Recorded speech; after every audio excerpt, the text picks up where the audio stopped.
গল্প অবদান, লেখায় জান্নাত নূর। খট করে দরজা খোলার আওয়াজ শুনে তাকালো অবন্তী। দেখে তার স্বামী আসিফ রুমে প্রবেশ করছে। তাই অবন্তী তড়িঘড়ি করে খাট থেকে নেমে আসিফকে সালাম করল।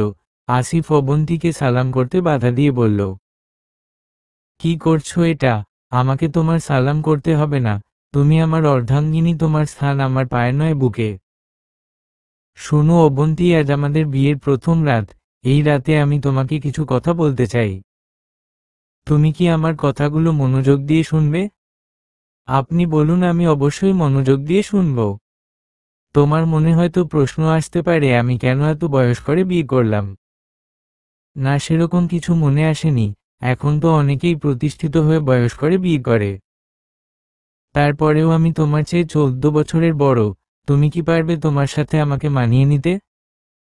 পারবো ইনশাল্লাহ, আপনি আমার সাথে থাকলে সব পারবো। তাহলে শুনো, কেন আমি এত দেরি করে বিয়ে করলাম। আমার বয়স যখন 18 বছর, তখন বাস অ্যাক্সিডেন্টে আমার মা বাবা মারা যায়। ছোট ভাই আর আমি, আমাদের আপন বলতে তেমন কেউ ছিল না। সিরাত মানে আমার ছোট ভাইয়ের বয়স তখন 8 বছর ছিল। সারাক্ষণ মা বাবার জন্য কান্না করত। তাকে সান্ত্বনা দিয়ে বলতাম, ভাই কাঁদিস না, মা বাবা ওই আকাশে আছে, উপরে চেয়ে দেখ, দুইজনেই আমাদেরকে দেখছে। তুই যদি কাঁদিস তাহলে মা বাবা কষ্ট পাবে। এই কথা শোনার পর থেকে সিরাত আর কখনো মা বাবার জন্য কাঁদেনি। আমি সবসময় সিরাতকে চোখে চোখে রাখছি, মা বাবার অভাব বুঝতে দেয়নি। এইচএসসি পাশ করার পর আমি আর পড়ালেখা করিনি। বাবার রেখে যাওয়া ব্যবসা দেখাশোনা করে আজ আমি প্রতিষ্ঠিত। বিয়ে করলে অনেক আগেই করতে পারতাম, কিন্তু সিরাতের কথা ভেবে বিয়ে করিনি। কেমন মেয়ে বিয়ে করব সে যদি আমার ভাইকে দেখতে না পারে, তাই ভাবছি আমার ভাই বড় হোক, লেখাপড়া করে প্রতিষ্ঠিত হলে পরে না হয় বিয়ে করব। ওহ, তাহলে ভাইয়ের জন্য এতদিন বিয়ে করেননি? এখন যে আমাকে বিয়ে করলেন, আমি যদি আপনার ভাইকে না দেখতে পারি, তার সাথে হিংসা করে আপনাদের ভাইয়ে ভাইয়ে দূরত্ব সৃষ্টি করে দেই। আমি জানি তুমি সিরাতকে আমার মতোই ভালোবাসবে, কারণ তুমিও ছোট থেকে মা ছাড়া বড় হয়েছ সৎ মায়ের সংসারে। তুমি জানো মা ছাড়া একটা সন্তানের কতটা কষ্ট হয়। আমার বিশ্বাস তুমি কখনো এমনটা করবে না। ঠিক বলেছেন, আমি জানি মায়ের আদর কতটা প্রয়োজন সন্তানের জন্য। চিন্তা করবেন না, আমি আপনার ভাইকে আপন মনে করব। আমি চাইবো আপনাদের দুই ভাইয়ের সম্পর্ক যেন সারা জীবন এরকম ভালোবাসায় ভরপুর থাকে। আমি এমন একটা সংসার থেকে বড় হয়েছি, সৎ মায়ের জ্বালা যন্ত্রণা অত্যাচার নিত্যদিন পেতে হতো। তখন ভাবতাম যদি কখনো আমার বিয়ে হয়, সে সংসারটাকে আমি আপন করে নেব, সে সংসারের প্রতিটা মানুষকে আমি ভালোবাসবো। তাই আপনি আমার উপর বিশ্বাস রাখতে পারেন, আমি আপনার বিশ্বাসের অমর্যাদা কখনো করব না। আসিফ যেমন মেয়ে আশা করেছিল, অবন্তী ঠিক তেমনই মেয়ে। আসিফের বিয়ের জন্য সিরাত 12 দিনের ছুটি নিয়ে আসছে। সিরাত ঢাকা চলে যাবে। সিরাত বিবিএ পাশ করে একটা বেসরকারি ব্যাংকে জব করে, পাশাপাশি এমবিএ করছে। লেখাপড়া এবং চাকরির সুবাদে সিরাত ঢাকায় থাকে। আর বড় ভাই আসিফ থাকে চট্টগ্রামে। সিরাত ছুটি পেলেই ভাই ভাবির কাছে চট্টগ্রাম চলে আসে। সিরাত তার ভাবিকে খুব পছন্দ করে এবং অবন্তী সিরাতকে অনেক স্নেহ করে। বিয়ের 1 বছর পর অবন্তী হঠাৎ করে একদিন মাথা ঘুরে পড়ে যায়। আসিফ বাসায় ছিল না। কাজের মেয়ে আসিফকে ফোন করলে আসিফ ডাক্তার নিয়ে বাসায় আসে। ডাক্তার অবন্তীকে চেক আপ করে আসিফকে বলে, আপনার স্ত্রী সম্ভবত মা হতে চলেছে। কিছু টেস্ট করাতে হবে। টেস্টগুলো করলে পুরোপুরি শিওর হয়ে যাব। ক্লিনিকে নিয়ে আসবেন। সেদিনই আসিফ অবন্তীকে নিয়ে ক্লিনিকে আসে এবং টেস্ট করে জানতে পারে সত্যি অবন্তী মা হতে চলেছে। অবন্তীর মা হবার খবর শুনে আসিফ অনেক খুশি। সে সঙ্গে সঙ্গে ছোট ভাই সিরাতকে ফোন করে খুশির খবরটা জানালো। সিরাত তো আরও খুশি। সে রাতেই ঢাকা থেকে চট্টগ্রামে চলে আসে। সিরাত 20 কেজি মিষ্টি কিনে নিয়ে আসে। সেই মিষ্টি পরের দিন সকালে সব প্রতিবেশীদের এবং আত্মীয় স্বজনদেরকে বিতরণ করে। অবন্তী আর আসিফের খুব সুখী সংসার। এর মাঝে আসিফের সাথে এক লোকের টাকা নিয়ে ঝামেলা শুরু হয়। আসিফ লোকটার কাছে 20 লাখ টাকা পায় কিন্তু সেই লোক টাকার কথা অস্বীকার করে। এটা নিয়ে দুজনের মধ্যে শত্রুতা সৃষ্টি হয়। আসিফ লোকটাকে অনেক বুঝায় কিন্তু সে টাকা দিতে বারবার অস্বীকার করে। অস্বীকার করায় থানায় মামলা করার হুমকি দেয় আসিফ। আর লোকটা তখন বলে আসিফকে দেখে নিবে। রাত প্রায় 12টা। সিরাত রাতের খাবার শেষ করে বিছানায় আসলো ঘুমাতে। এমন সময় ফোনের রিংটোন বেজে উঠল। সিরাত মোবাইল হাতে নিয়ে দেখে অবন্তী কল করেছে। সিরাত ভাবছে ভাবি তো কখনো এত রাতে ফোন করেনি, তাহলে আজ কি কোনো সমস্যা হয়েছে। কল রিসিভ করতেই অবন্তী কান্না করতে করতে বলল, সিরাত তোমার ভাই আর নেই, কে বা কারা তোমার ভাইকে খুন করছে। তুমি তাড়াতাড়ি আসো, আমি কি করব বুঝতে পারছি না, খুব ভয় লাগছে আমার। এমন খবর শুনতে হবে কল্পনাও করেননি সিরাত। তার ভাইয়ের নেই এই কথাটা শুনে কিভাবে সহ্য করবে সে। সিরাত নির্বাক হয়ে আছে। তার হাত থেকে ফোনটা পড়ে গেলে ফ্লোরে। আবার কোনোভাবে ফোনটা ফ্লোর থেকে হাতে তুলে অবন্তীকে বলল, ভাবি তুমি এটা কি বলছো? আমি তো বিশ্বাস করতে পারছি না, কে আমার ভাইয়াকে মারবে। আর তুমি ভয় পাচ্ছ কেন? আমি কিছু জানি না, তুমি তাড়াতাড়ি চলে আসো। আমি এখনই রওনা দিচ্ছি। কল না কেটে দিয়েই অবন্তী অজ্ঞান হয়ে পড়ে গেল। তার হাতের মোবাইল ছিটকে গিয়ে পড়ল কিছুটা দূরে। ওপর প্রান্ত থেকে সিরাত মোবাইল পড়ে যাওয়ার শব্দ শুনে বারবার বলে যাচ্ছে, কি হয়েছে ভাবি, কথা বলছো না কেন? কিন্তু অবন্তীর কোন সারা শব্দ পাচ্ছে না সে। তাই তার ভয় হলো। তখনই ফোনটা হাতে তুলে নিয়ে রিসিভ করলো তার ভাইয়ের বাসার কাজের মেয়ে আমিনা। হ্যালো ভাইয়া, অবন্তী ভাবি অজ্ঞান হয়ে গিয়েছে, আপনি তাড়াতাড়ি চলে আসুন। এখন আপনারা কোথায় আছেন? আমরা এখন চট্টগ্রাম মেডিকেল কলেজ হাসপাতালে আছি। পুলিশ ভাইয়ার লাশ এখানে নিয়ে এসেছে। আপনি ভাবিকে দেখেন, আমি এখনই চট্টগ্রাম রওনা দিচ্ছি। প্লিজ আপা, আপনি ভাবির দিকে খেয়াল রাখেন, মাথায় একটু পানি দেন, হুঁশ ফিরে আসবে। সিরাতের পৃথিবীটা অন্ধকার হয়ে আসছে। তার ভাই আর বেঁচে নেই, এটা ভাবতে পারছে না। যে ভাই তাকে মা বাবার স্নেহ ভালোবাসা দিয়ে বড় করেছে, যে ভাইয়ের মমতায় বাবা মা হারানো কষ্ট ভুলে গিয়েছে, সে ভাই আজ এই দুনিয়ায় নেই। এটা মেনে নিতে খুব কষ্ট হচ্ছে তার। সিরাতের বুক ফেটে খুব কান্না আসছে, কিন্তু কান্না করার মতো সময় আর পরিস্থিতি কোনোটাই এখন তার নেই। যত তাড়াতাড়ি সম্ভব চট্টগ্রামে গিয়ে তাকে পৌঁছাতে হবে। চোখের পানি মুছতে মুছতে সিরাত সায়েদাবাদ বাস স্টেশনে আসলো। রাত 12:30-এর বাসে উঠে চট্টগ্রামের উদ্দেশ্যে রওনা দিল। বাসে উঠে বসে সিরাত আবার অবন্তীর ফোনে কল দিল। অনেকবার কল দেওয়ার পরও অবন্তী ফোন রিসিভ করছে না। খুব চিন্তা হচ্ছে সিরাতের। অনেকক্ষণ রিং হওয়ার পর আমিনা কল রিসিভ করে বলল, ভাবি বারবার অজ্ঞান হয়ে যাচ্ছে, জ্ঞান ফিরলেই আসিফ ভাইয়ের কথা বলছে, আবার অজ্ঞান হয়ে যাচ্ছে। এখনো কি আপনারা হসপিটালে আছেন? হ্যাঁ, এখনো হসপিটালে আছি। একজন নার্সকে ডেকে বলেন ভাবিকে একটু দেখতে। আচ্ছা, আমি নার্সকে ডেকে নিয়ে আসি। আর শোনেন, ভাবির বাবা মা তারা কি কেউ এসেছে? আচ্ছা আপা, ভাইয়াকে কে খুন করতে পারে? আমার ভাই তো অনেক ভালো মানুষ ছিল। তার সাথে কার এত শত্রুতা ছিল যে একবারে চিরতরে আমার ভাইকে শেষ করে দিল? জানি না কে এমন মানুষটাকে খুন করলো। ভাবির বাসা থেকে তার বাবা আর চাচাতো ভাই আসছে একটু আগে।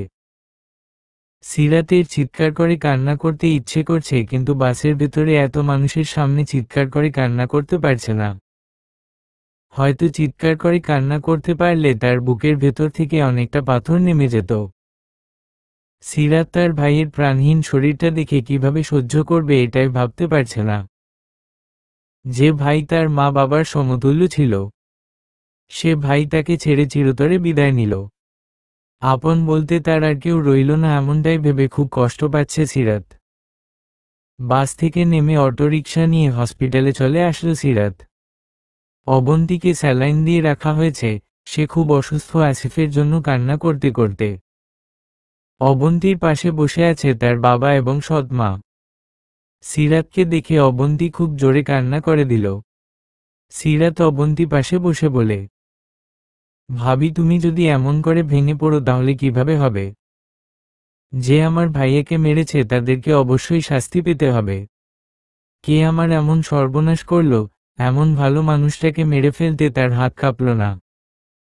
আমার জীবনটা এলোমেলো করে দিল, আমি এখন কাকে নিয়ে থাকব, কোথায় যাব আমি?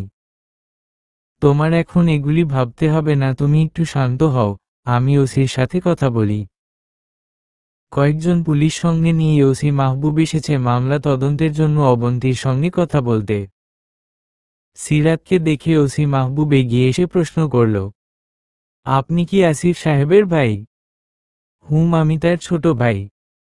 এই খুনটা কে করতে পারে বলে আপনার সন্দেহ হয়? আসলে স্যার, আমি তো চট্টগ্রাম থাকি না, ঢাকা থাকি, আর ভাইয়ার ব্যবসার বিষয়ে খোঁজ খবর রাখিনি, তাই কাউকে সন্দেহ করতে পারছি না। কিন্তু ভাইয়ার কাছ থেকে শুনেছিলাম তুহিন নামের এক লোকের কাছে ভাইয়া 20 লাখ টাকা পায়, টাকাটা দিতে নাকি লোকটা অস্বীকার করছে। ভাইয়া আমার কাছে এতটুকুই বলেছিল। তুহিন লোকটার বাসা কোথায় আপনি জানেন? না, হয়তো ভাবি এই ব্যাপারে জানতে পারে। ভাবি একটু সুস্থ হলে পরে আপনি ভাবির সাথে কথা বলে জানতে পারবেন। ঠিক আছে, এখন আপনারা লাশ নিয়ে যেতে পারেন, কাল আমরা আপনাদের বাসায় গিয়ে কথা বলবো। আসিফের লাশ বাসায় নেওয়া হলো, অনেক মানুষ আসিফের লাশ দেখতে আসছে। এতক্ষণে আসিফের অনেক আত্মীয় স্বজন চলে এসেছে, অনেকেই অবন্তীর পাশে বসে অবন্তীকে সান্ত্বনা দিচ্ছে।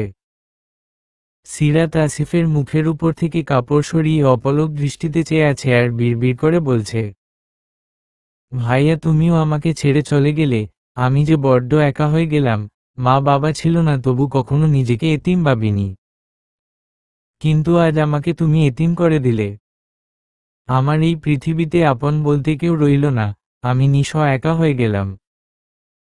পরক্ষণে সিরাতের মনে হলো, আসিফের বাচ্চা তো অবন্তীর পেটে, সেই বাচ্চা তার ভাইয়ের রক্ত। তাহলে বাচ্চাটা তো তারও আপন, তার নিজেই রক্ত। সিরাত মনে মনে প্রতিজ্ঞা করল এই বাচ্চাকে সে নিজের সন্তানের মতো করে মানুষ করবে, কোনোদিন তাকে বাবার অভাব বুঝতে দিবে না।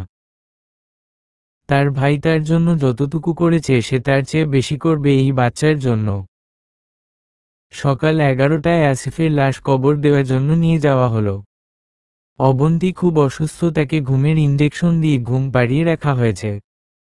বাসা ভর্তি আত্মীয় স্বজন, সবাই অবন্তীর আশেপাশে বসে আছে। অবন্তীর সৎ মা অবন্তীর পাশে বসে মাথায় হাত বুলিয়ে দিচ্ছে। বিকেলের দিকে অবন্তীকে জোর করে খাওয়াতে চাচ্ছে তার সৎ মা, কিন্তু সে কিছুতেই খাবে না। আগের দিন দুপুরবেলা খেয়েছিল, এই পর্যন্ত কোন খাবার স্পর্শ করেনি সে। এমন অবস্থায় থাকলে তার গর্ভের সন্তানের ক্ষতি হতে পারে, যতই কিছু হোক তাকে খাবার খেতে হবে। এই কথাটা অবন্তীকে অনেকেই বোঝাচ্ছে, কিন্তু সে বুঝতে চাচ্ছে না। এমন করে না খেয়ে থাকলে বাচ্চার ক্ষতি হবে, এটা ভেবে সিরাত জোর করে অবন্তীকে খাবার খেতে বলছে। দেখো ভাবি, তোমার এত ভেঙে পড়লে চলবে না, তোমার বুঝতে হবে তুমি এখন একা নও, তোমার পেটে আরেকজন আছে। তার কথা ভেবে হলেও তোমার এখন খাবার খেতে হবে। এই বাচ্চাটা আমার ভাইয়ের অস্তিত্ব, তাকে তোমার টিকিয়ে রাখতে হবে। তুমি চিন্তা করো না, আমি আছি তোমার পাশে। ভাইয়া আমার জন্য যা করেছে তার ঋণ কখনো আমি শোধ করতে পারবো না। এখন সে নেই, আমি তোমাকে আর তোমার সন্তানকে দেখার দায়িত্ব নেব। তার অবর্তমানে সমস্ত দায়িত্ব আমি পালন করব। প্লিজ ভাবি, এমন কিছু করো না যাতে আমার ভাইয়ের অস্তিত্বটা নষ্ট হয়ে যায়। তোমার গর্ভের এই সন্তানটাকে আমি আমার নিজের সন্তানের মতো মানুষ করতে চাই। তুমি সন্তানকে নষ্ট করে দিও না। সিরাতের কথা শুনে অবন্তীর মা বলল, শোনো, জীবনটা আবেগ দিয়ে চলে না, আর আজকে আমি এই কথাগুলো বলতে চাইছিলাম না। ভাবছি 2 দিন যাক, তারপরে কথাগুলো বলবো। তোমার কথা শুনে এখনই বলতে হচ্ছে। অবন্তীর এখন বয়স আর কত, মাত্র 21 বছর। এই বয়সে সে বিধবা হলো। এখন সে মাত্র 3 মাসের অন্তঃসত্ত্বা। এখনো চাইলে বাচ্চাটাকে নষ্ট করে দিতে পারবে। তার বাকিটা জীবন পড়ে আছে, এই বাচ্চার কারণে সে তার বাকিটা জীবন নষ্ট করতে পারে না। অবন্তী চুপ করে আছে, কিছু বলছে না। তার চোখ দিয়ে অঝরে পানি গড়িয়ে পড়ছে। ভয় সিরাতের বুকের ভেতরটা কেঁপে উঠল। তাহলে কি ভাবি তার সৎ মায়ের কথা মতো বাচ্চাটাকে নষ্ট করে দিবে? না হলে কেন চুপ করে আছে এমনটাই মনে মনে ভাবছে সিরাত। ভাবি আন্টি যা বলছে তুমি কি তাই করার কথা ভাবছ? প্লিজ ভাবি এটা করো না। তুমি বাচ্চাটা জন্ম দাও, তারপর তুমি যদি চাও তোমাকে আমি নিজ দায়িত্বে বিয়ে দেব। তোমার জীবনটা আমি নষ্ট হয়ে যেতে দেব না। আমি জানি তোমার বয়স কম, সারা জীবন এভাবে যাবে না, কাউকে না কাউকে তোমার প্রয়োজন আছে। আমি চাচ্ছি আমার ভাইয়ের সন্তান যেন পৃথিবীতে আসে। অন্তত তুমি তাকে 2 বছর পর্যন্ত লালন পালন করে আমাকে দিয়ে দিবে, তারপর তুমি মুক্ত। অবন্তী এতক্ষণ চুপচাপ থেকে সিরাতের এবং তার মায়ের কথাগুলো শুনছিল। এদের দুজনের কথা শুনে তার মেজাজ খুব খারাপ হয়ে গেল। সে চিৎকার করে বলল, তোমরা দুজন কি শুরু করেছ? আমি কি তোমাদেরকে বলেছি আমি বিয়ে করব? স্বামী হারানোর কষ্ট আমি সহ্য করতে পারছি না, আর এটার ভেতর তোমাদের আমার বিয়ে নিয়ে চিন্তা হচ্ছে। আমি কি তোমাদেরকে বলেছি আমি বিয়ে করব? আমার অনাগত সন্তানকে আমি নষ্ট করে দেব? বলি নাই। তাহলে তোমার দুইজন এ বিষয়ে কেন এত কথা বলছো? আর মা, তোমাকে বলছি আমার ভবিষ্যৎ নিয়ে তোমার এত ভাবতে হবে না। ছোট থেকে তোমার কাছে বড় হয়েছি, তুমি আমার ভবিষ্যৎ নিয়ে কত ভেবেছ সেটা তো আমি ভালো করেই জানি। এখন আমার ভবিষ্যৎ আমার উপর ছেড়ে দাও। আমি তোর ভালোর কথা চিন্তা করে বলেছিলাম, এখন যদি দোষ হয়ে যায় তাহলে আর কিছুই বলবো না। সৎ মা তো তাই সব কিছুতেই দোষ হয়। সৎ মা বলে তুলনা দিবা না, তুমি তো সবসময় সৎ মায়ের মতো ব্যবহার করেছ। আজকে আমার স্বামী দাফন হয়েছে, আজকেই তুমি আমার বিয়ে নিয়ে তুলকালাম কাণ্ড শুরু করছো।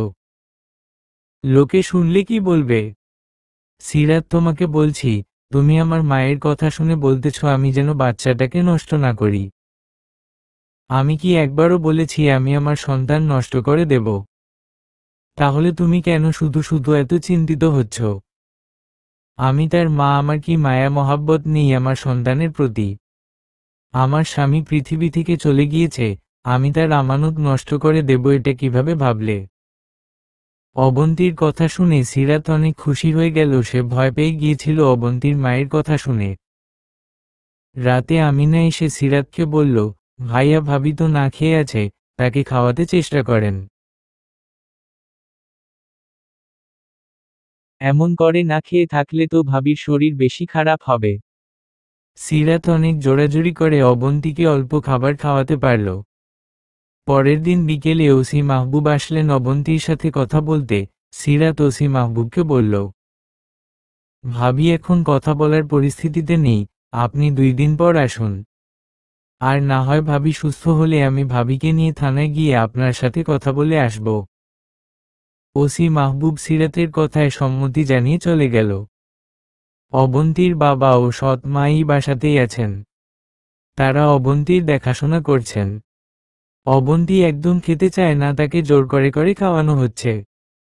সব সময় শুধু আসিফের জন্য কান্না করে আর ভাবে তার পরবর্তী জীবন কিভাবে যাবে, বাচ্চাটাকে কিভাবে মানুষ করবে। এই চিন্তা তাকে আরো অসুস্থ করে দিচ্ছে। সিরাত যতই বলুক তার পাশে থাকবে, তার বাচ্চাটাকে মানুষ করব, কিন্তু সিরাতের বিয়ের পর তখন আর এতটা খেয়াল রাখতে পারবে না। সিরাতের স্ত্রী কখনো চাইবে না তার স্বামী অন্য একজনের বাচ্চাকে নিজের সন্তানের মতো মানুষ করুক।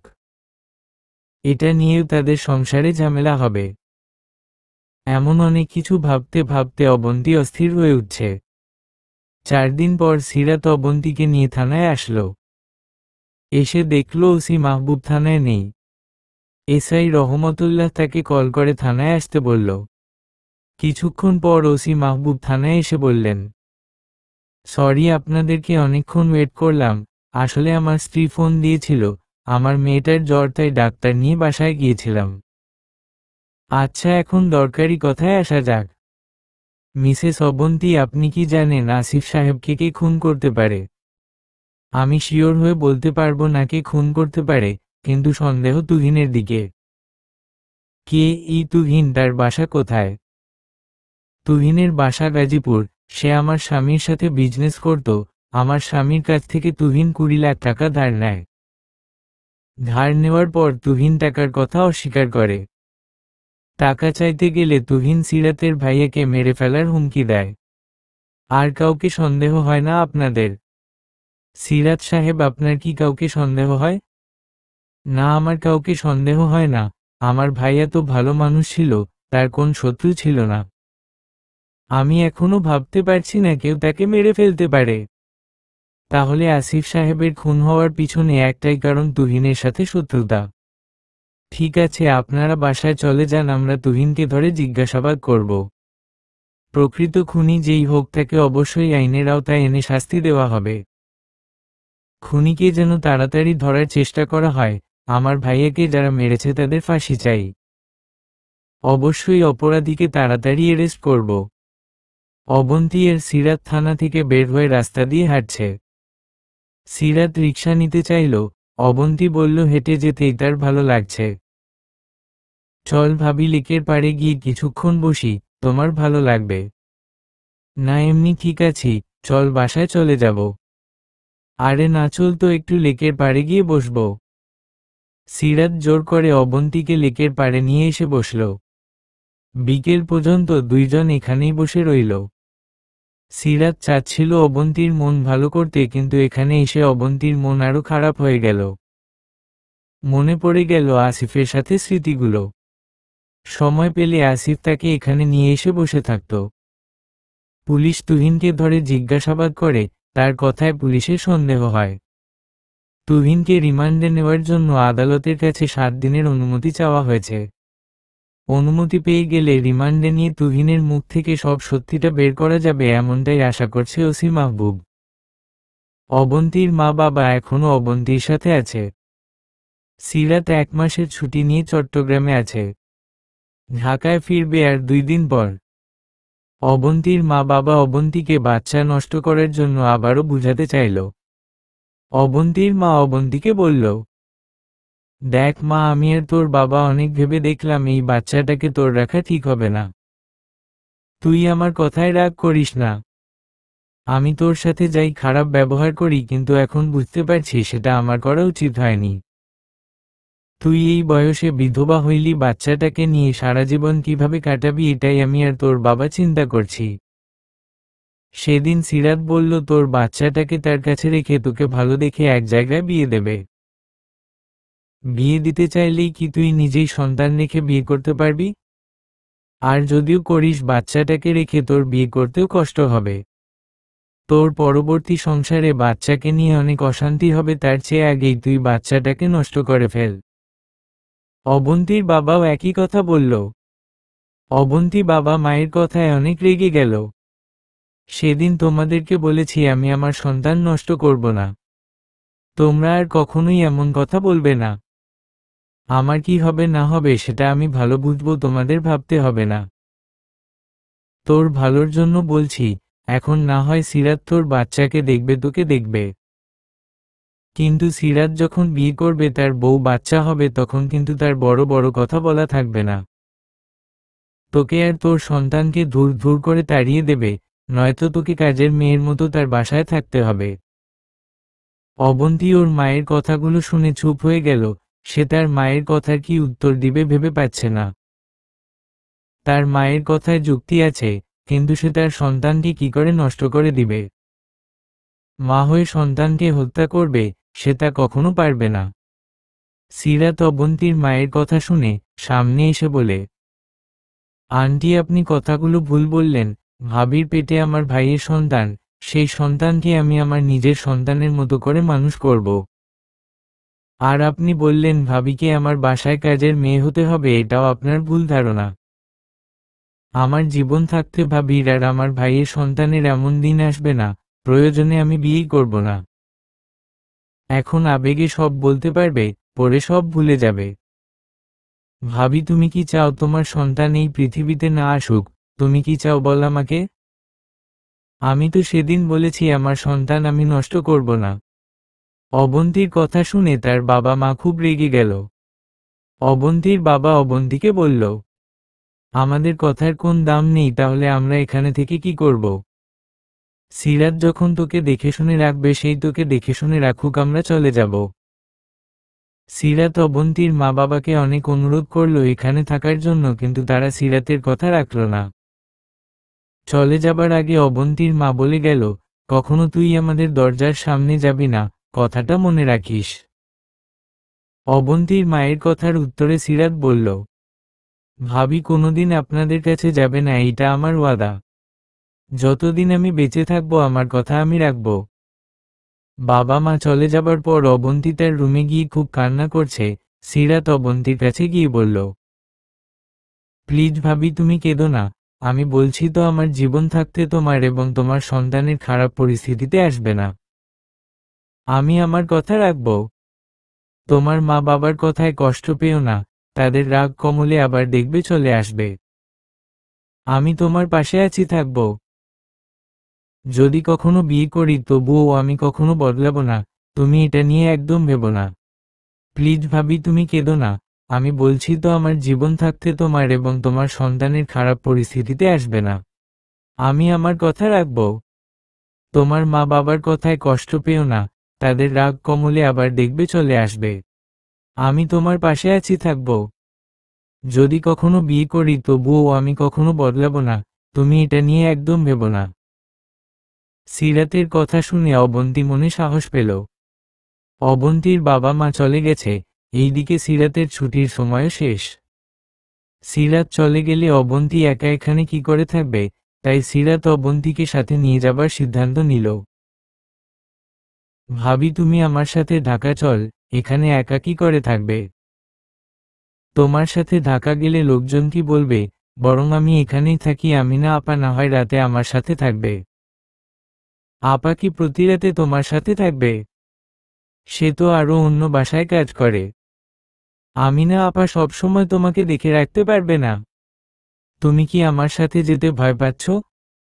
না, তোমাকে ভয় পাবো কেন, ভয় পাচ্ছি সমাজকে। তুমি আমি একসাথে থাকলে মানুষ তো কত রকম কথাই বলতে পারে। যা বলার বলুক, তোমাকে একা রেখে যাব না। আমি চাই না তোমার কোনো ক্ষতি হোক। আর শোনো, শুধু তুমি আমি থাকবো কেন, এখান থেকে কাজের লোক সাথে করে নিয়ে যাব। আপাকে বলে দেখি আপা আমাদের সঙ্গে যায় কি না। বলে দেখো আপা কি বলে। তিনি যদি যেতে চায় তাহলে খুবই ভালো হবে। সিরাত আমিনাকে তাদের সাথে ঢাকা নিয়ে যেতে চাইলে আমিনা বলল, ভাইয়া আমি যেতে পারবো না, এখানে আমি কয়েক বাসায় কাজ নিয়েছি আর আমার স্বামী আমাকে যেতে দিবে না। আপনি আমার মেয়ে রুম্পাকে সঙ্গে নিয়ে যান, সে অনেক কাজ করতে পারে। তোমার মেয়ের বয়স কত, সে পড়াশোনা করে না? তাকে আমাদের সঙ্গে দিয়ে দিলে তার তো লেখাপড়ার ক্ষতি হবে। সে লেখাপড়া ছেড়ে দিয়েছে 1 বছর আগে, লেখাপড়া করতে চায় না। অনেক মারধর করে এই পর্যন্ত পড়িয়েছি। আচ্ছা তাহলে তুমি কালকে তোমার মেয়েকে সবকিছু রেডি করে আমাদের এখানে দিয়ে যেও। কাল রাতে আপনার ঢাকা চলে যাব। আর একটা কথা, তোমার মেয়ে সেখানে গিয়ে কান্নাকাটি করবে না তো? তার মতের বিরুদ্ধে দিও না। না ভাইয়া, সে কান্নাকাটি করবেন না। আপনাদের সাথে থাকলে রুম্পা ভালোই থাকবে। অবন্তী এই বাসা থেকে একেবারে ঢাকা চলে যাবে, তাই সবকিছু গুছিয়ে নিচ্ছে।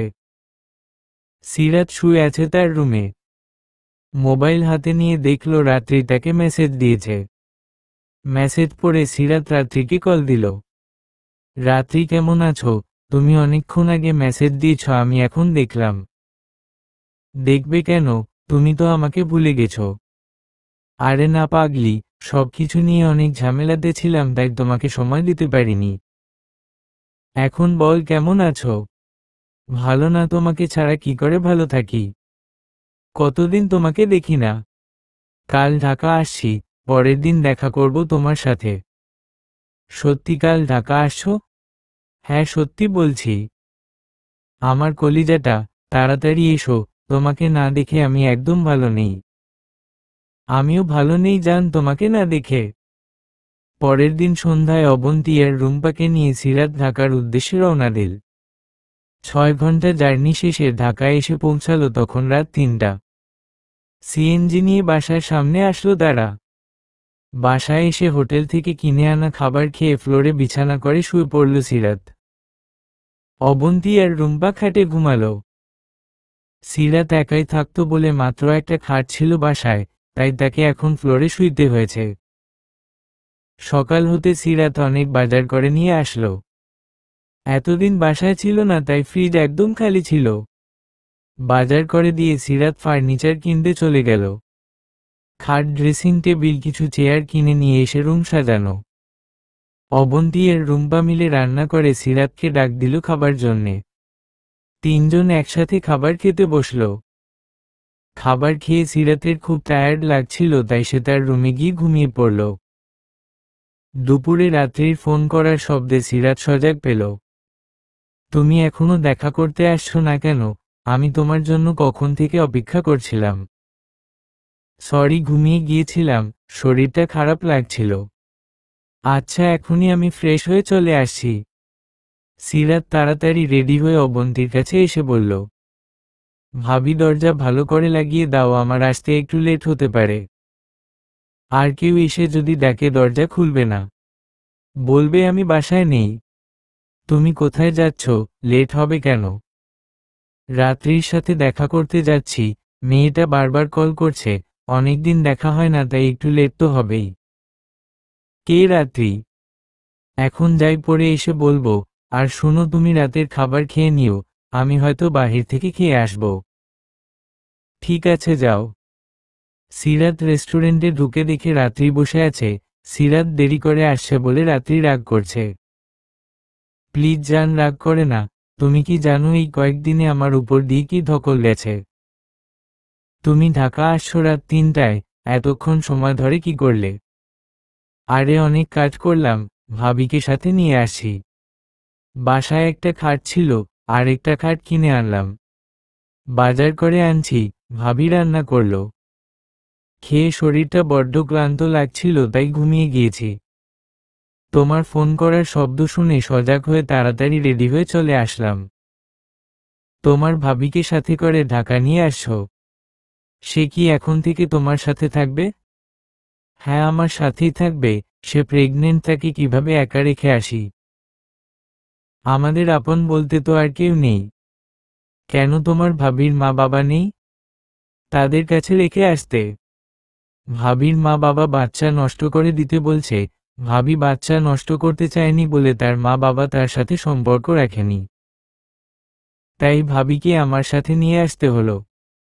একই ফ্ল্যাটে তুমি আর ভাবি থাকবে, মানুষজন কিছু বলবে না। সেই জন্যেই সাথে আরেকজন মেয়ে নিয়ে আসছি ভাবির দেখাশোনা করার জন্য। ভালো করছো, আমি ভাবির সাথে দেখা করব ফ্রাইডেতে। ওকে, এখন কিছু খাবার অর্ডার দাও, খাবো, খিদে লাগছে। রাত 10টা পর্যন্ত সিরাত রাত্রির সাথে ছিল। রাত্রিকে তার বাসার কাছে দিয়ে এসে সে বাসায় চলে আসে। দরজার সামনে দাঁড়িয়ে সিরাত কলিং বেল চেপে যাচ্ছে, অবন্তী দরজা খুলছে না। প্রায় 10 মিনিট পর রুম্পা দরজা খুলে দিল। কিরে, এত দেরি করলি কেন দরজা খুলতে? ভাবি কি ঘুমিয়ে গেছে? মামি ঘুমিয়ে গেছে, আমিও ঘুমিয়ে গিয়েছিলাম। এখন কি মামিকে ডাক দেব? না, ডাক দেওয়ার দরকার নেই, ঘুমাক। যা, তুইও ঘুমিয়ে পড়। ভাত খাবেন না মামা? না, আমি খেয়ে আসছি। তোরা দুইজন খেয়েছিস? খেয়েছি। সিরাত অবন্তীর রুমে এসে দেখে অবন্তী ঘুমাচ্ছে। একদম বাচ্চাদের মতো গুটিসুটি মেরে ঘুমাচ্ছে অবন্তী।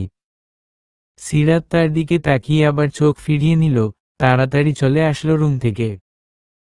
সকালে নাস্তা খেতে বসে অবন্তীর মনে পড়ে গেল রাত্রির কথা, তাই সে সিরাতকে জিজ্ঞেস করল, তুমি যে কাল রাত্রির সাথে দেখা করতে গেলে, সে কে? জিজ্ঞাস করলাম বললে পরে বলবে।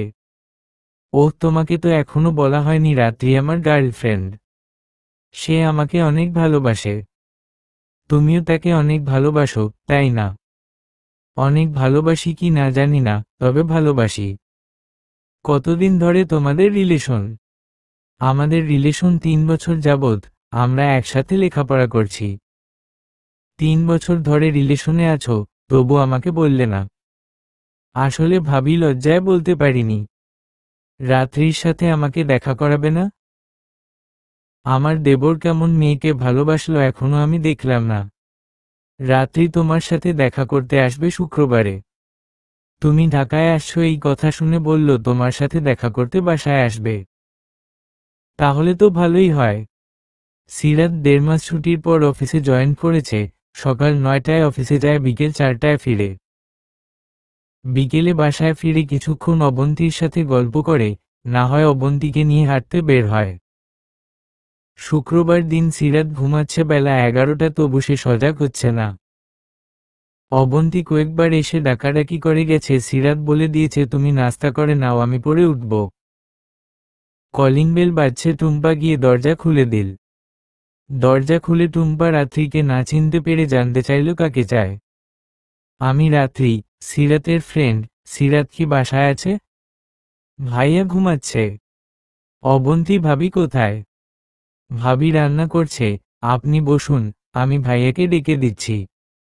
তোমার ডেকে দিতে হবে না, আমি সিরাতের কাছে যাচ্ছি। রাত্রি সিরাতের রুমে গিয়ে সিরাতকে জড়িয়ে ধরল। রাত্রির আচমকা জড়িয়ে ধরায় সিরাত ভয় পেয়ে কেকে বলে উঠে বসে পড়ল। সিরাতের এমন অবস্থা দেখে রাত্রি হুহু করে হেসে দিল। এই পাগলি মেয়ে কেউ যদি দেখে ফেলে কি ভাববে? যে যাই ভাবুক, আমার প্রবলেম নেই, আমি আমার ভালোবাসার মানুষকে জড়িয়ে ধরেছি। আচ্ছা তুমি বসে থাকো, আমি ফ্রেশ হয়ে গোসল করে আসি, নামাজে যেতে হবে। সিরাত বাথরুমে গোসল করতে চলে গেল, রাত্রি বসে আছে। টুম্পা অবন্তীকে গিয়ে বলল, একটা মেয়ে আসছে। সিরাত ভাইয়ার রুমে গিয়ে ভাইয়াকে জড়িয়ে ধরছে। কি নির্লজ্জ মেয়েরে বাবা! অবন্তী বুঝতে পারল রাত্রি এসেছে, সে সিরাতের রুমে যেয়ে দেখে রাত্রি বসে আছে। অবন্তী রাত্রির কাছে জানতে চাইলে, তুমি কি রাত্রি? হ্যাঁ।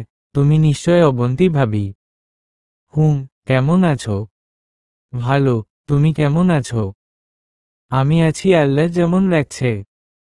ভাবি তুমি তো অনেক সুন্দর, তোমার পিক দেখছিলাম, কিন্তু বাস্তবে তুমি আরো বেশি সুন্দর। তুমি বাড়িয়ে বলছো, তুমিও কিন্তু সুন্দর। আমি তোমার মতো সুন্দর না।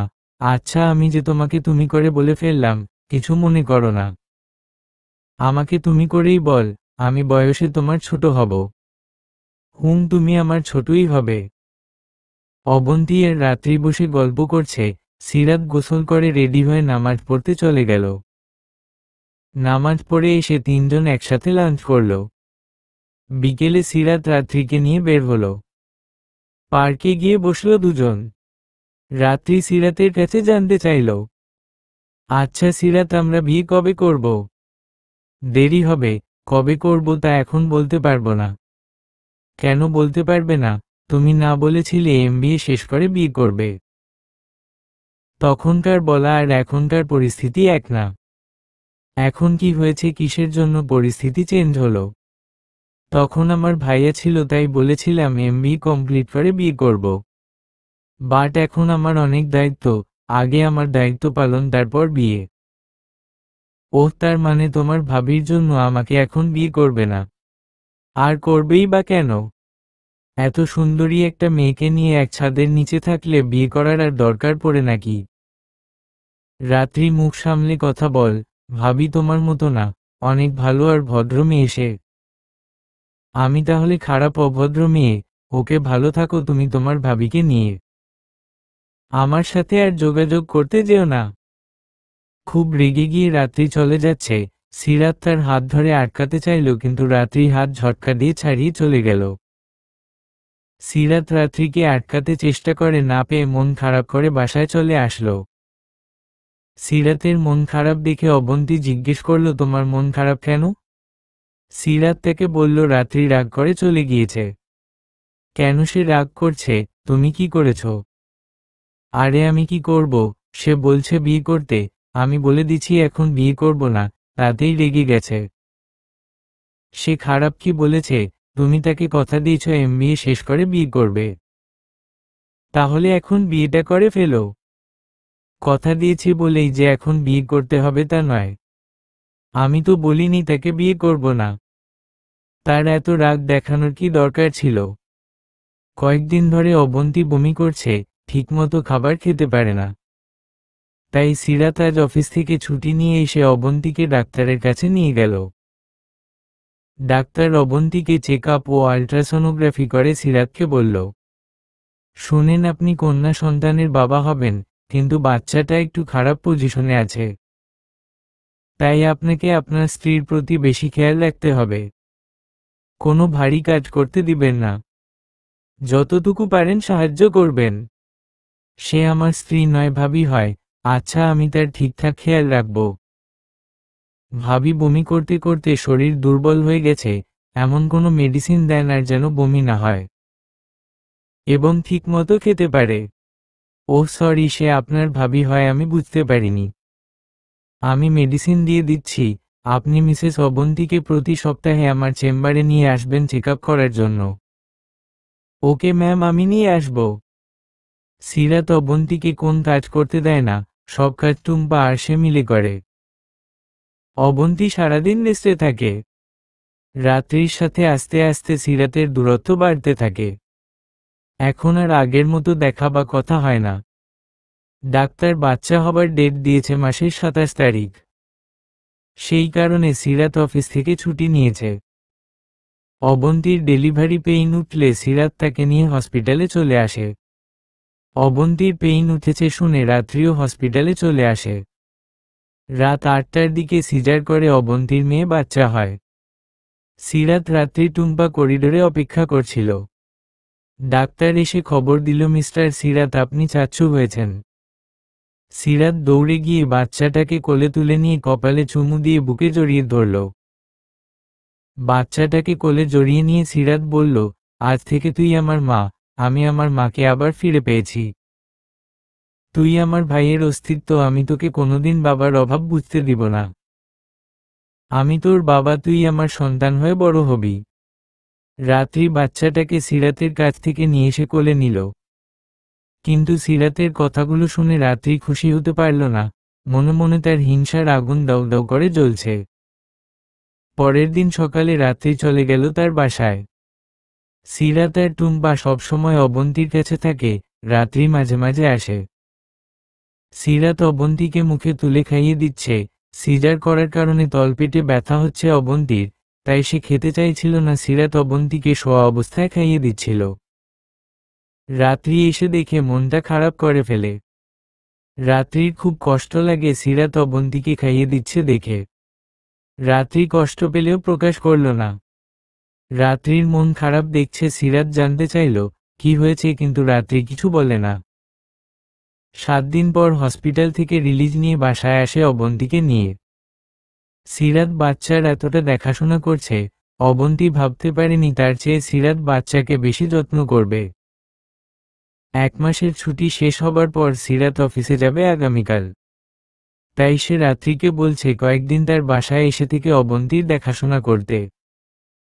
রাত্রি সিরাতকে বলল, শোনো, তোমার বাসায় থাকতে বলছো থাকতে পারি, কিন্তু আমি তোমার মতো এত সেবা যত্ন করতে পারবো না তোমার ভাবিকে। কেন পারবে না? আমি ছেলে হয়ে যদি সেবা যত্ন করতে পারি, বাচ্চা দেখাশোনা করতে পারি, তুমি মেয়ে হয়ে কেন পারবে না? কি করে পারবো? আমি তো তোমার মতো আদর করে ভাবিকে মুখে তুলে খাইয়ে দিতে পারবো না।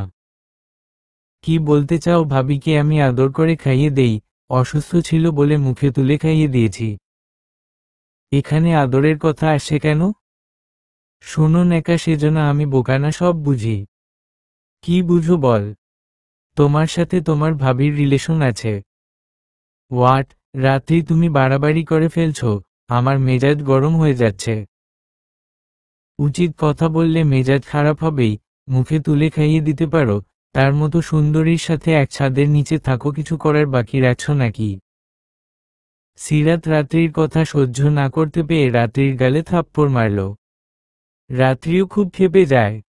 রাত্রি সিরাতের ওর শার্টের কলার চেপে ধরে বলল, তুই একটা লুচ্চা, তোর ভাবির সাথে তোর শারীরিক সম্পর্ক আছে, তাই তুই আমাকে এখন বিয়ে করতে চাস না। রাত্রির এমন বাড়াবাড়ি পর্যায়ে দেখে সিরাত আর কিছু না বলে সেখান থেকে চলে এসে রেস্টুরেন্টে বসে। সিরাত সিদ্ধান্ত নেয় সে আজ থেকে রাত্রির সাথে রিলেশন রাখবে না। সিরাত ওয়েটারকে বলে বিয়ার দিতে। রাত্রির কথায় কষ্ট পেয়ে সিরাত ইচ্ছামতো বিয়ার খায়। রাত 10টা বাজে সিরাত বাসায় ফিরছে না দেখে অবন্তী কল দেয় সিরাতকে। সিরাত কল রিসিভ করে না দেখে অবন্তীর খুব টেনশন হচ্ছে। অবন্তী ভাবছে, কখনো তো সিরাত এত দেরি করে না, তাহলে আজ কি হলো, কেন সে বাসায় ফিরছে না, ফোনও রিসিভ করছে না। বারবার কল করে যাচ্ছে অবন্তী টেনশনে, তার কিছু ভালো লাগছে না। কিছুক্ষণ পর থেকে ফোন অফ দেখাচ্ছে, তাই অবন্তীর আরো বেশি টেনশন হচ্ছে। কি করবে সে, এত রাতে কার কাছে সাহায্য চাইবে সিরাতকে খুঁজতে, অবন্তী কিছু ভেবে পাচ্ছে না। কলিং বেল বেজে উঠল, অবন্তী তাড়াতাড়ি দরজা খুলে দেখে সিরাত দাঁড়িয়ে আছে। সিরাতকে দেখে অবন্তী কেঁদে ফেলল। তুমি কোথায় ছিলে, কেন এত দেরি করলে? জানো চিন্তায় আমি মরে যাচ্ছিলাম। সরি ভাবি। সরি বললেই হলো, তুমি ফোন রিসিভ করলে না কেন? ফোন রিসিভ করে তো একবার বলে দিতে পারতে তুমি ঠিক আছো। আসলে আমার খেয়াল ছিল না। এত টেনশন করার কি আছে, আমি কি ছোট বাচ্চা হারিয়ে যাব? তুমি বুঝবে না কেন টেনশন করি।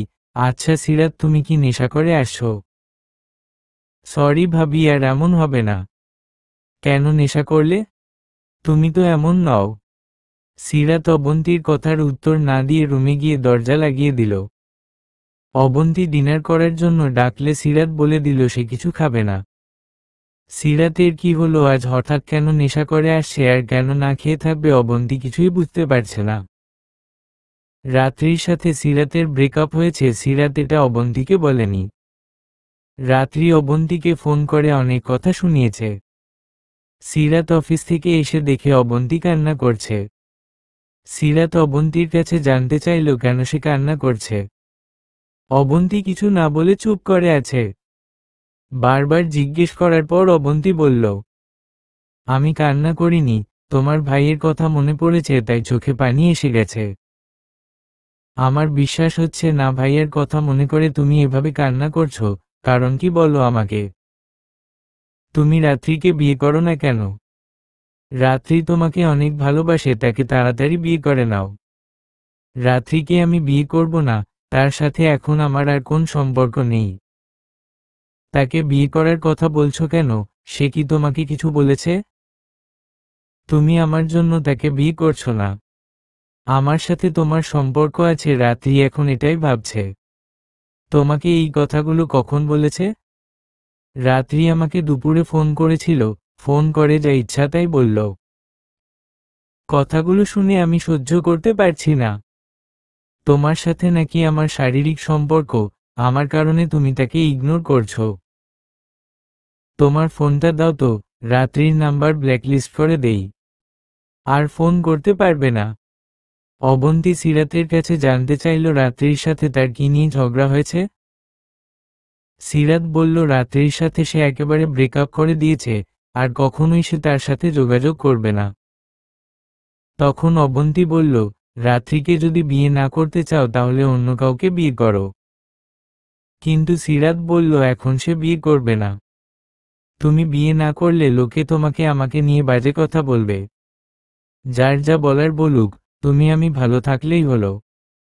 দেখতে দেখতে সময় চলে যাচ্ছে। অবন্তীর মেয়ে কথার বয়স আজ 1 বছর পূর্ণ হলো। তাই সিরাত তার অফিসের কলিগদের দাওয়াত করছে। রাতে তার কলিগরা আসলো তাদের স্ত্রীদের নিয়ে, অনেক রাত পর্যন্ত আড্ডা হলো। সিরাত কেন এখনো বিয়ে করছে না এই নিয়ে তার কলিগের স্ত্রী সুমি প্রশ্ন করল। সিরাত বলল কিছুদিন পর বিয়ে করবে। আরেকজন বলে ফেলল, তোমার ভাবি তো দেখতে মাশাআল্লাহ, না হয় তাকেই বিয়ে করে নাও। এমন কথা শুনে অবন্তী লজ্জা পেয়ে তার রুমে চলে আসলো। অবন্তী ভেবে নিল সে সিরাতকে অতি তাড়াতাড়ি বিয়ে করতে বলবে। যদি সিরাত এখন বিয়ে না করে তাহলে সে কথাকে নিয়ে চট্টগ্রামের বাসায় গিয়ে থাকবে। তবু মানুষের এমন বাজে কথা সে সহ্য করবে না। সবাই চলে গেলে অবন্তী সিরাতের কাছে এসে বলল, সিরাত তুমি তাড়াতাড়ি বিয়ে কর, না হলে আমি তোমার সাথে থাকতে পারবো না। কেন ভাবি, আমার সাথে থাকলে তোমার প্রবলেম কি? আমি কি কখনো তোমাকে অসম্মান করেছি? লোকে কি সব বলে তুমি জানো না? আমার জন্য তুমি বিয়ে করো না, আমার সাথে তোমার সম্পর্ক। এমন কথা আমি আর নিতে পারছি না। তুমি বিয়ে করে ফেলো তাহলে কেউ আর কিছু বলবে না। আমি কিছুদিন পর বিয়ে করব, শোনো তুমি লোকের কথা কানে নিও না। বিয়ে তোমার এখনই করতে হবে, আমি তোমার জন্য মেয়ে দেখব। বললাম তো করব, কিন্তু কিছুদিন পর।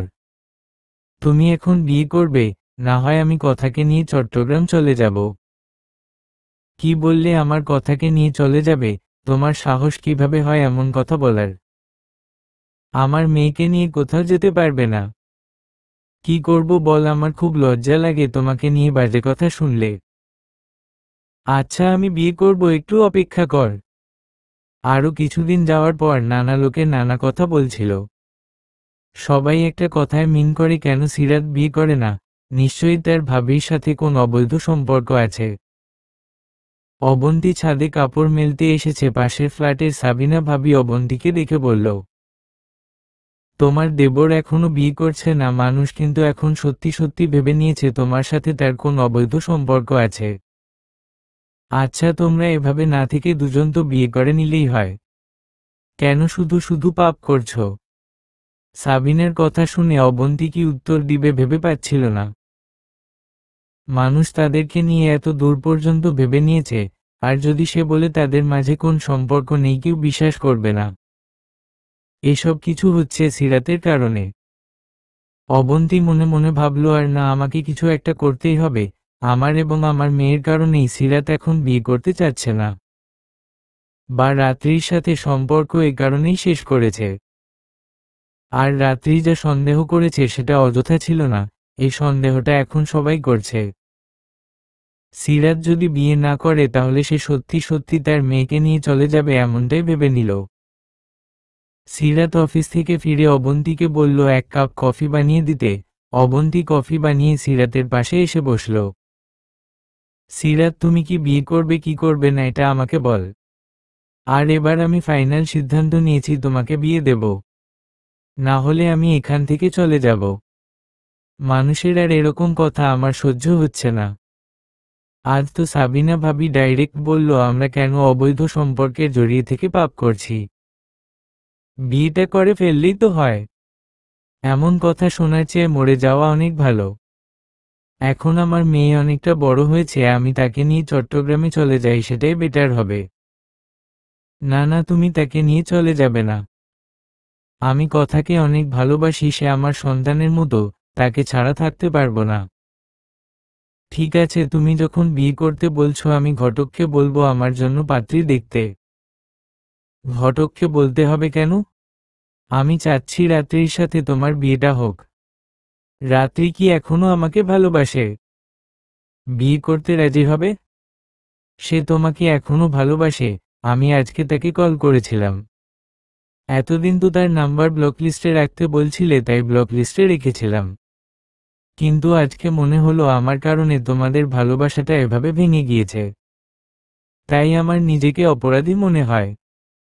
আমি চাচ্ছিলাম রাত্রিকে কল দিয়ে জানার জন্য তার বিয়ে হয়েছে কিনা।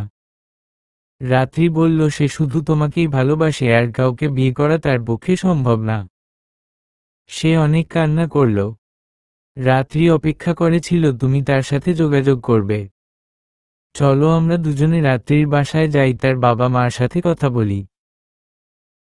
আগেই তাদের বাসায় যাওয়া যাবে না, আমি রাত্রির সাথে কথা বলি, তার অনুমতি নিয়ে তারপর যাব। সিরাত রাত্রিকে কল দিয়ে রেস্টুরেন্টে দেখা করতে বলল।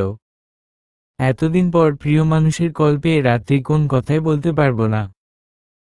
সে সিরাতের জন্য অপেক্ষায় ছিল, আজকে তার অপেক্ষা শেষ হয়েছে এটা ভেবেই কান্না করে দিল রাত্রি।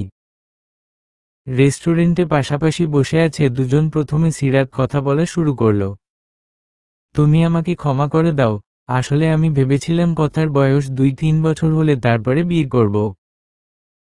কিন্তু তুমি সেটা অন্যভাবে সন্দেহ করে নিয়েছ। আর আমি চাইছিলাম তুমি ভাবিকে নিজের বোনের মতো গ্রহণ করো, তার মেয়েকে নিজের মেয়ে মনে করো। কিন্তু তোমার চোখে মুখে আমি তাদের প্রতি ভালোবাসার পরিবর্তে হিংসা দেখতে পেয়েছিলাম। এই কারণে আমি চাইছিলাম না তাড়াতাড়ি বিয়েটা করি। তুমি যদি একটু আমাকে সাপোর্ট করতে, আমার পাশে থাকতে, তাহলে এই 1.5 বছর আমাদের মধ্যে দূরত্ব থাকতো না।